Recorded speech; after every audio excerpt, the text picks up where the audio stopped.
Hi friends, అందరూ బాగుండారనుకుంటాను. Friends, మీరు కొత్తవారు కనుకైతే నా ఛానల్ని సబ్స్క్రైబ్ చేసుకుని ఫ్రెండ్స్, నేను పెట్టిన ప్రతి వీడియో మీకు నోటిఫికేషన్ వస్తుంది. అలాగే మనం వీడియోలోకి వెళ్ళిపోదాం.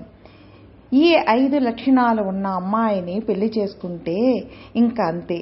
చెడు లక్షణాలు ఉన్న అమ్మాయిని ఎలా గుర్తించాలి? ఆడవారి గురించి గుప్త రహస్యాలు.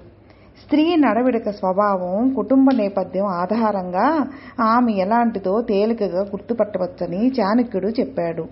ఎటువంటి స్త్రీలకు దూరంగా ఉండాలి? చెడు లక్షణాలు ఉన్న స్త్రీని ఎలా గుర్తుపట్టాలి? ఎలాంటి ఆడవాళ్లను పెళ్లి చేసుకోకూడదు? ఇలా స్త్రీల గురించిన ఎన్నో విషయాలను తెలియజేస్తాడు. అవేంటో ఇప్పుడు మనం తెలుసుకుందాం. సముద్రం లోతైనా తెలుసుకోవచ్చు, కానీ స్త్రీ మనస్తత్వాన్ని మాత్రం అర్థం చేసుకోలేమని చాలామంది చెప్పే మాట. స్త్రీ ఆలోచనలు చాలా చంచలంగా ఉంటాయి. ఆమె కోరికలు, మనసు ఎప్పటికప్పుడు మారిపోతూ ఉంటుంది. ఆమె లోపల ఆలోచనలు చాలా అల్లకల్లోలంగా ఉంటాయంట.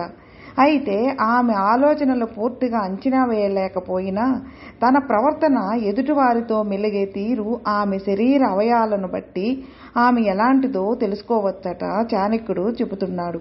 అతిగా అలంకరించుకునే స్త్రీ కొంచెం దూరంగా ఉంటే మంచిది అని చాణక్యుడు చెప్పాడు. ఎక్కువగా అలంకరించుకునే స్త్రీ ఎప్పుడు 10 మందిలోనే గొప్పగా కనిపించాలి, అందరూ నన్నే చూడాలి అని ఆరాటపడుతూ ఉంటుందట. ఆమె కుటుంబం కంటే తన అందానికి, నగలకే ఎక్కువ ప్రాధాన్యత ఇస్తుందట. అలానే మగవారితో అతిగా మాట్లాడే స్త్రీతో సంబంధం కూడా అంత మంచిది కాదని చాణక్యుడు చెప్పాడు. కొంతమంది స్త్రీలు అవసరానికి మించి పరపురుషులతో ఈకలు పకపకలు చేస్తూ ఉంటారు. అలాంటి స్త్రీలు అందరూ కాకపోయినా ఎక్కువ శాతం పరాయి పురుషులతో సంబంధాలు కలిగి ఉంటారట. కొంతమంది స్త్రీలు ప్రతి చిన్న విషయానికి వాదిస్తూ ఉంటారు. మీరు ఓటమిని అస్సలు తీసుకోలేరు. ఇలాంటి స్త్రీలను పెళ్లి చేసుకుంటే సంసార జీవితం సాఫీగా ఉండదట. కొంతమంది ఆడవారికి అసలు సొంత వ్యక్తిత్వం అనేదే ఉండదు. ప్రతి దానికి ఇతరుల మీద ఆధారపడుతూ ఉంటారు. ఇలాంటి వారు ఎక్కువ ఆకర్షితులవుతారు.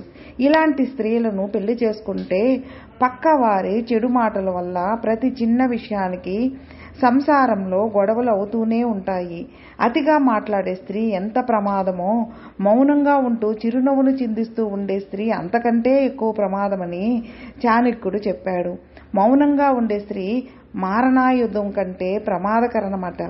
ఆమె ఆలోచనలు చాలా భయంకరంగా ఉంటాయట. ఇలాంటి స్త్రీ బయటకు నవ్వుతూ కనిపించినా లోపల మాత్రం చాలా కఠినంగా ఉంటుందట. అలానే ధనాన్ని ఎక్కువగా ఇష్టపడే స్త్రీతో సంబంధం కూడా అంతగా మంచిది కాదట. ఒకవేళ తప్పని పరిస్థితిలో పెళ్లి చేసుకోవాల్సి వస్తే తన పనిని కూడా మీరే చేయడానికి సిద్ధపడాల్సి ఉంటుందట. కొంతమంది ఆడవారు పెద్దలంటే లెక్క లేకుండా చాలా చులకనగా మాట్లాడుతూ తానే గొప్ప అని ఫీల్ అవుతూ ఉంటారు. నాదే పై చేయిగా ఉండాలని అనుకుంటూ ఉంటారు. ఇలాంటి స్త్రీలను పెళ్లి చేసుకుంటే ఇంట్లోనూ సంఘంలోనూ గౌరవం ఉండదని చాణక్యుడు చెప్పాడు. అయితే ప్రతి ఒక్కరూ ఇలా ఉంటారు అని అనుకోకూడదు. ప్రతి దాంట్లోనూ మంచి, చెడు అనేవి రెండూ ఉంటాయి. అయితే చెడును వదిలేసి మంచిని ఎవరైతే గుర్తిస్తారో వారు నిజంగా అదృష్టంపైనే అందాలను చూసి ఆకర్షితులై లోపల రంగును చూడకుండా బుట్టలో పడతారు.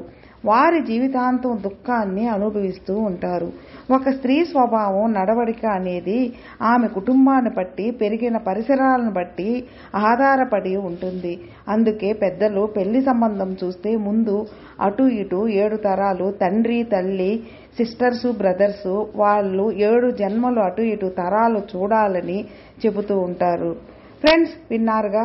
ఫ్రెండ్స్, మీకు ఈ వీడియో నచ్చితే లైక్ చేయండి, మీ ఫ్రెండ్స్కి షేర్ చేయండి. సబ్స్క్రైబ్ చేసుకున్నట్లయితే ప్లీజ్ సబ్స్క్రైబ్ చేసుకోండి. నేను పెట్టిన ప్రతి వీడియో మీకు నోటిఫికేషన్ వస్తుంది.